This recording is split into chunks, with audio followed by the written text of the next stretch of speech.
এখন আমার উপর বহুত দিন ধরে আমার রাত্রে চুল টানে, দরজা ধাকায়, এরকম অত্যাচার আমার উপর করে। মানে এরাই করে। এই কারণে আমি যে বলেছিলাম যে আমার স্বামী যদি অপরাধ করে থাকে, তাহলে আমি হইলো এর ন্যায্য বিচার চাই। অর্থাৎ আমি হইলো মেয়ের একটা রিপোর্ট চাই। এই রিপোর্টের কথা যখন আমি বলেছি তখন আমার তুলিয়ে নিয়ে যাবে আমার যা আমার মেলা রকম বকাবাদ্য করান, ভাসুর মেলা রকম হুমকি দেয়। ওই পার রবিউল, নাজমুল অনেকে আমার মেলা রকম প্রশ্ন করে। নিজের স্বামীকে নির্দোষ দাবি করে জোর গলায় দাবি করলেন টক অব দ্য ইউনিয়ন জুড়ে আলোচিত কুষ্টিয়া কুমারখালী উপজেলার চাঁদপুর ইউনিয়নের নিয়ামতবাড়ি গ্রামের আলিমের স্ত্রী। এবার সেই ঘটনাটি অসত্য, মিথ্যা, ভিত্তিহীন সাজানো নাটক বলে উল্লেখ করেন তিনি। তাহলে আমার স্বামী ধরনের লোক না। তারপরও হচ্ছে বহুত দিন তো আমার উপর ওরা ষড়যন্ত্র করে। মানে আমার শ্বশুর, ভাসুর, শাশুড়ি যাও সবাই। মানে আমার বিয়ে আসে পর্যন্তই আমার সাথে এরকম অত্যাচার করে। অত্যাচারের তাড়নায় আমি বাড়িতে বাড়া গেছি, বুঝেছেন? বাড়া যাওয়া এমনকি আমি শান্তি পাইনি। এখন আমার উপর বহুত দিন ধরে আমার রাত্রে চুল টানে, দরজা ধাকায়, এরকম অত্যাচার আমার উপর করে। মানে এরাই করে। তারপরে মনে করেন ওই দিন কইলে আমার বোনের ছেলে অসুস্থ থাকার কারণে আর আমার হাজবেন্ডও পড়ে যা হলো পায়ে ১১টা সেলাই গেছে। ও হাঁটাচলা কিছুই করতে পারে না। ও বিছনায় শুয়ে আছে। তাই আমি বললাম যে আমার বোনের ছেলেটা আমি দেখে আসি। তুমি এই অবস্থা আমি কিছু সিঁড়ি আর রুটি বানাতে চেয়েছিলাম যে এটা তুমি খাওয়া-দাওয়া করো আর আমি দেখে আসি। তো ওই দিন হইলে আমার যাও ভাসুর একটা ষড়যন্ত্র করে ওই মেয়েটা আমার বাড়ি, অবশ্য প্রতিনিয়তই মেয়েটা যায় আমার বাড়ি। দাদুকে কোলের পার বসে আদর-টাদর করে। তো আমার সামনেই পড়ে, আমিও করি এইরকম। বাচ্চাটা ছোট, গরিব মানুষ, এরকম আমরা ওর আদর যত্ন করি। আর বাপ চাচারা আমারও কেনে থাকে। তারপরে যে ওই দিন ওইভাবেই গেছে, যা বলে কয়েছে দাদু আমার এক প্লেট বিস্কুট দাও। তো ও বলেছে যে হচ্ছে বিস্কুট তো নাই, খালি কয়েছে দাদু ১০টা টাকাই দাও।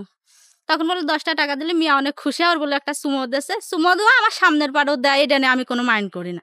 কারণ বাচ্চা মানুষ চুমো দেওয়া আদর করা স্বাভাবিক বিষয়। তো ওইভাবে দেশে ওইভাবের উপরে ওই দিন কিছু না ১৫ দিন পর ধরেন আমার জাও ভাসুর ষড়যন্ত্র করে ওই ফার্মে এক রবুল নাম করে ওর সাথে ষড়যন্ত্র করে ১৫ দিন পর আমার তুলে নিয়ে যাবে। মানে খুব অত্যাচার করে, ছাত্র দলানে ভয় দেখায় আমার তুলে নিয়ে যাবি।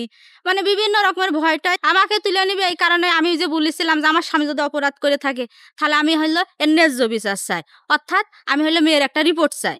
এই রিপোর্টের কথা যখন আমি বলেছি তখন আমার তুলে নিয়ে যাবে আমার যা আমার মেলা রকম বকাবাদ্য করান, ভাসুর মেলা রকম হুমকি দেয়। ওই পার রবিউল, নাজমুল অনেকে আমার মেলা রকম প্রশ্ন করে। বিভ্রান্তি করে আমার ধরেন এটা খুব একটা ইসির পারে ফেলায় আমি টাকা দিতে বাধ্য। তখন আমার টাকাটা নিবিরা গোপনে। আমি তখন গোপনে না দিয়ে আমি পাড়াতে আমাকে শাশুড়ির লোকজন ডাইকে আমি হলে এর মাধ্যমে টাকাটা দিয়ে একটা সালিশনামা লিখে দিয়ে মানে আমার জান বাঁচ এই পর্যায়ে আমি জানটা বাঁচ। ঘটনার সূত্র মতে ওই গ্রামে জোনাকি নামের মেয়ের সাথে অশোভন আচরণ করার অভিযোগ ওঠে আলিমের, যা লিখিতভাবে উল্লেখ করা হয়। এ ঘটনায় গ্রাম্য সালিশের মাধ্যমে তাকে দোষী সাব্যস্ত করে আলিমকে ১ লক্ষ টাকা জরিমানা ধার্য করা হয়। জরিমানাটা দেওয়া হয়েছে আমার কাছ থেকে জোরপূর্বক নিয়েছে এবং আমাকে অনেক রকম হুমকি দিয়েছে, তুলে নিয়ে যাওয়ার হুমকি দিয়েছে। আমার ছেলে সন্তানকে, স্ত্রীকে তুলে নিয়ে যাওয়ার হুমকি দিয়েছে, ঘর বাড়ি ভেঙে দেবে এরকম হুমকি দেওয়ার কারণে আমি আত্মভয়তে আমি টাকাটা দিতে বাধ্য হয়েছি। চাঁদা হিসাবেই, চাঁদাই তো ধরা চলে। তাছাড়া আমি কোনো দোষ করি নাই, দোষ কোনো প্রমাণ নেই, তথ্য নেই, তাহলে এটা কি হবে? আলিমের ভাষ্যমতে তাকে জোর করে ভয় দেখিয়ে তার কাছ থেকে ১ লক্ষ টাকা জরিমানা আদায় করা হয়। এমন সালিশ বিচারের ঘটনায় ওই এলাকায় শুরু হয় পক্ষে বিপক্ষে নানা তর্ক বিতর্ক, শুরু হয় নানা গুঞ্জন। এতে অসহায় হয়ে পড়ে আলিম ও তার স্ত্রী মুসলিমা। স্বামীর এমন মিথ্যা অপবাদের ঘটনাটি মানতে পারছে না কোনো ক্রমেই। ঘটনার দৃষ্টান্তে এবার আলিমের স্ত্রী মুসলিমা স্বামী আলিমকে নির্দোষ দাবির কথা তুলে ধরেন। সালিশি প্রতিবাদ করলাম না। আমি অনেকবার আমার স্বামী উনার আপন ভাইয়ের কাছে, উনার মামাতো ভাইয়ের কাছে অনেকবার বলেছে যে ভাইয়া আমি হচ্ছে এই কাজে আমি করিনি, আর এই কাজ নিয়ে যদি ওরা আমার হচ্ছে রিপোর্ট করে তাহলে আমার পক্ষে আরো ভালো হবে, বা যদি পুলিশে থানা কেস করে তাহলে আমার ভালো হবে। তখন ওর ভাইরা বলেছে তাহলে তোর পিছনে আমি নেই, তোর আমি বাঁচাতে পারলাম না, তুই একটা কথা বলবি না। এরকম করে মেলা ভয়ভীত দেখাইছে আর কি। দেখানোর পরে হয় ও দাবা ফেলেছে।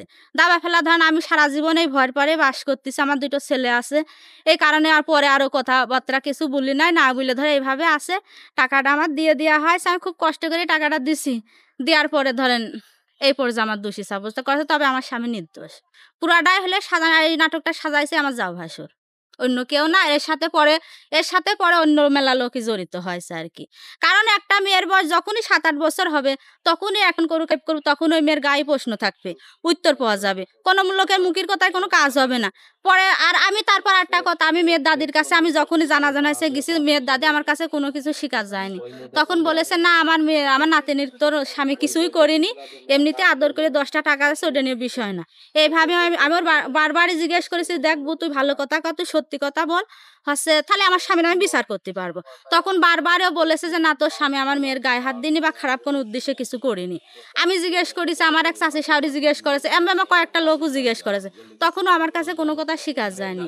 বুঝেছেন, মেয়ের দাদির কাছে মেয়েটা থাকে, ওই সময় ছিল আর কি। বুঝেছেন, এইভাবে ধরেন আমার একবার এক এক প্রশ্ন করে করে আমার ভয় ভীত দেখায়, আজ আমার সলপাল তুলে নিয়ে যাবি, পরশু আমার তুলে নিয়ে যাবি, এরকম করে মেলা ভয় ভীত দেখাইছে। আমার এই স্বামী দুর্বল বলে, বলেছেন আমার স্বামীর জন্মের থেকে প্রতিবন্ধী, এক হাত এক পায়ে বল কম, এই কারণে আমার হলে ওরা দেখতে পারে না, আমার স্বামীটাকে এর মাথায় লাঠি মারতে পারে না, কারোর সাথে কাজে করতে পারে না, আমরা অর্থের দিক থেকে দুর্বল, এই কারণে ধরেন আমার স্বামীর হইলেও স্বামীর সাথে ধরেন আমিও একটা নির্যাতনের শিকারী হই আর কি। এখন আমি চাচ্ছি যে আমার স্বামী নির্দোষ, এটা আমি চাচ্ছি আমার স্বামীর সঠিক বিচার হোক। তিনি বলেন, ষড়যন্ত্রের শিকার হয়ে তাকে ভয় ভীতি দেখিয়ে তার কাছ থেকে 1 লক্ষ টাকা আদায় করা হয়, যা অন্যায়ভাবে। আমি এখন ন্যায় বিচার চাই।